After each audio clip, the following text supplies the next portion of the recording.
3 p.m. I should have eaten something by now. I tried cereal about an hour ago. Honey bunches of oats. Vanilla clusters. Couldn't get it down. When you're alone, you can essentially do whatever you want. Most of the time you don't do anything that you wouldn't be doing anyway, but you could. I guess that's the point I'm trying to make. I could do something bizarre, something outrageous, something ridiculous.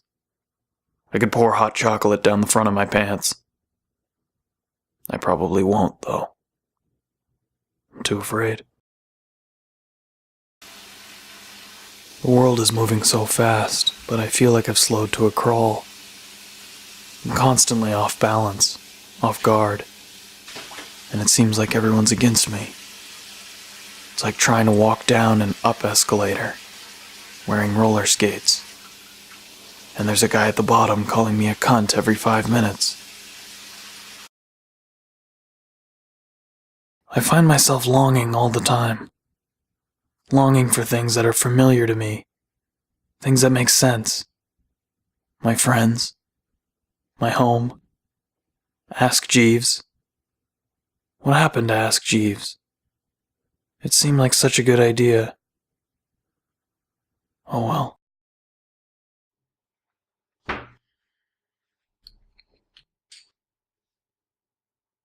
I don't leave my apartment unless I absolutely have to.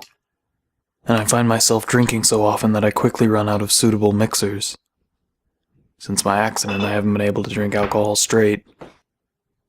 In the past week, I've tried tequila mixed with milk, an Odwalla super protein whiskey cocktail, and 3 days ago I put scotch in a blender with a sweet potato.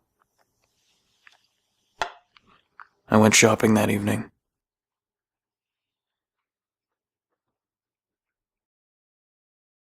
The view from my window is a parking garage. I'm not sure why, but that seems significant somehow.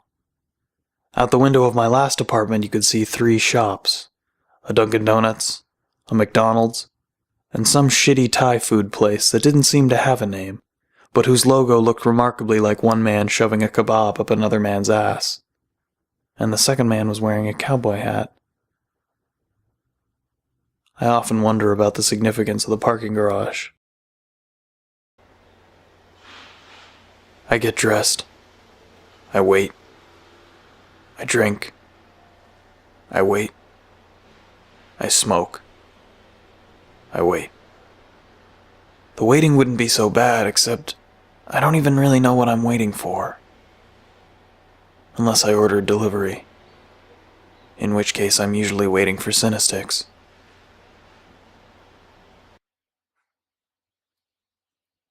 I try to read, all the time, but I barely get past the first 10 pages before I lose interest. It doesn't seem like there are any characters I can empathize with. The farthest into a book I've gotten was reading Angus Thongs and Full Frontal Snogging by Louise Renison. I was doing fine until I got to a chapter called Operation Sausage. What are the odds? Hit me like a ton of bricks. I'll never open that book again. I used to know more people. I had acquaintances, friends of friends, friends of family. I could see someone again and recall where I'd met them the time before, but now I'm constantly having to relearn things. There's maybe 10 people that I do know, and none of them are the type I would invite over socially. Which is too bad because I just bought a Nintendo Wii. And I've heard they're a lot more fun in groups. I don't know if I prefer it this way. I remember how the guilt used to overwhelm me, and my conscience would try to crack me like an egg, spilling everything held up inside to anyone who was nearby. Occasionally you swell up from paranoia, just waiting for someone to strike back, or somebody to betray you. When the only thing standing between your prosperity and your demise is a handshake and a verbal agreement with some guy they call Cow Puncher, it's hard to ever feel safe.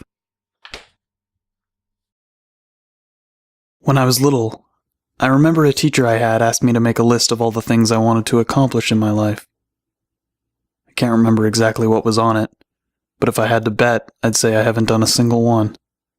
It's been years since I could say I accomplished anything at all, let alone what was on that list. Unless you count that time I was able to fit my entire fist inside.